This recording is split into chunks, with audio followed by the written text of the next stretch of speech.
लाल किला एक बार फिर आजादी के जश्न का गवाह बनने के लिए तैयार है, लेकिन इस बार वो एक बदलाव का भी गवाह बनेगा।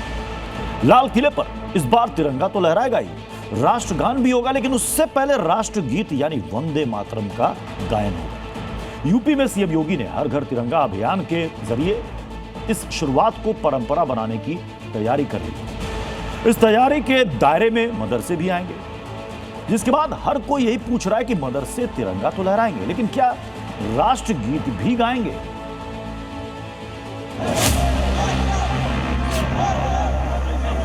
भारत का तिरंगा हर घर में लहराना चाहिए, वंदे मातरम का गान हर संस्था में होना चाहिए।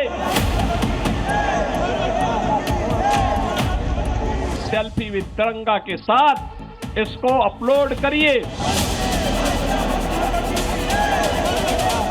उत्तर प्रदेश के मदरसे भी इस अभियान से जुड़ेंगे। अब छोलिया हो या लोबिया, सफेद चने या काले चने, सब कुछ मजेदार बने। इस वर्ष हम लोगों ने लक्ष्य रखा है 5 करोड़ घरों में तिरंगा लहराने का। 5 करोड़ घर में। हर साल की तरह लाल किले की प्राचीर पर इस बार भी तिरंगा फहरेगा, लेकिन इस बार एक चीज पहली बार होगी। जनगण मन से पहले वंदे मातरम गाया जाएगा। केंद्रीय गृह मंत्रालय के नए दिशा निर्देशों के मुताबिक सरकारी कार्यक्रमों और विद्यालयों में राष्ट्रगान से पहले राष्ट्रगीत गाया या बजाया जाएगा।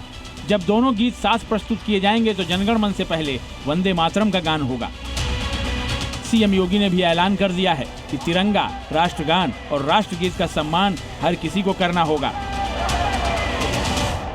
अब ये नहीं चल सकता भारत के राष्ट्रगान और राष्ट्रगीत को अपमानित करें। भारत का तिरंगा हर घर में लहराना चाहिए, वंदे मातरम का गान हर संस्था में होना चाहिए। सीएम योगी के निर्देश के बाद जरूरी दिशा निर्देश जारी कर दिए गए हैं। यूपी में 9 अगस्त से 17 अगस्त 2026 तक हर घर तिरंगा अभियान चलेगा और सूबे के सभी मदरसों को भी इसमें जोड़ा जाएगा। राष्ट्रगीत और राष्ट्रगान ये हमारे भारत देश की शान है, भारत देश के गुणगान करने का एक हमारा तराना है। तो हम सब देश का हर जो नागरिक है वो पूरे गर्व के साथ अपने इस देश के गुणगान के तराने को गाते हुए अपने देश के विकास में उसकी कैसी भूमिका हो, इस दिशा में आगे बढ़ रहा है। जाहिर है सरकार के आदेश के बाद उत्तर प्रदेश के सभी मदरसों में तिरंगा तो लहराएगा ही, सभी मदरसों में जनगण मन भी गाया ही जाएगा। लेकिन सवाल यह है कि क्या जनगण मन से पहले वंदे मातरम भी गाया जाएगा? इस सवाल का जवाब जानने के लिए जी मीडिया की टीम लखनऊ स्थित एक मदरसे में पहुंची।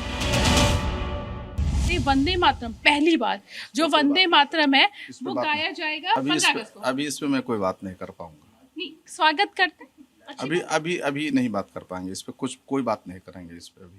नहीं, इतना बता दीजिए कि वंदे मातरम से कोई आपत्ति नहीं, अभी नहीं, कुछ भी नहीं कह पाएंगे। अच्छा बुरा गलत सही कुछ नहीं कह पाएंगे। जो भी चीज़ें देश की मोहब्बत को साबित करती हैं वो सारी चीज़ें की जाएंगी, लेकिन ये भी सच्चाई है कि मुसलमान सिर्फ इबादत एक खुदा की करता है।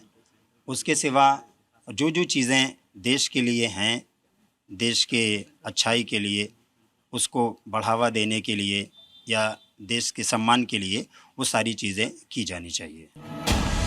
योगी सरकार पहले भी स्कूलों और मदरसों में नियमित रूप से वंदे मातरम गाने पर जोर देती रही है, लेकिन अब जब केंद्रीय गृह मंत्रालय ने गाइडलाइंस जारी कर दी हैं, तो नजरें मदरसों पर टिक गई हैं, जहां राष्ट्रगान को लेकर तो नहीं, लेकिन वंदे मातरम को लेकर ऐतराज की आवाजें उठती रही हैं।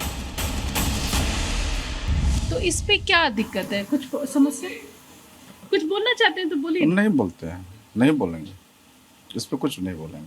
वंदे मातरम में नहीं, कुछ भी नहीं बोलेंगे। मुसलमान जो उसका विरोध करता है सिर्फ इसलिए करता है कि मुसलमान वंदे मातरम कहने से इसलिए चिढ़ता है कि हम वंदना सिर्फ अल्लाह की करते हैं। वंदे मातरम में जितनी भी पंक्तियां हैं वो सब जो है अपनी धरती से, अपने देश से वंदना करने का है, और वंदना सिर्फ अल्लाह के अलावा मुसलमान किसी की नहीं करता। बहरहाल वंदे मातरम को लेकर केंद्रीय गृह मंत्रालय से दिशा निर्देश जारी हो चुके हैं। 15 अगस्त पर लाल किले से उसकी शुरुआत भी हो जाएगी। यूपी में सीएम योगी ने भी कह दिया है कि वंदे मातरम का गान हर संस्था में होना ही चाहिए। अब नजरें मदरसों पर टिकी हैं कि कौमी एकता का ये तराना राष्ट्रगान से पहले भाईजान गाते हैं, गुनगुनाते हैं या फिर नहीं। ब्यूरो रिपोर्ट, जी मीडिया।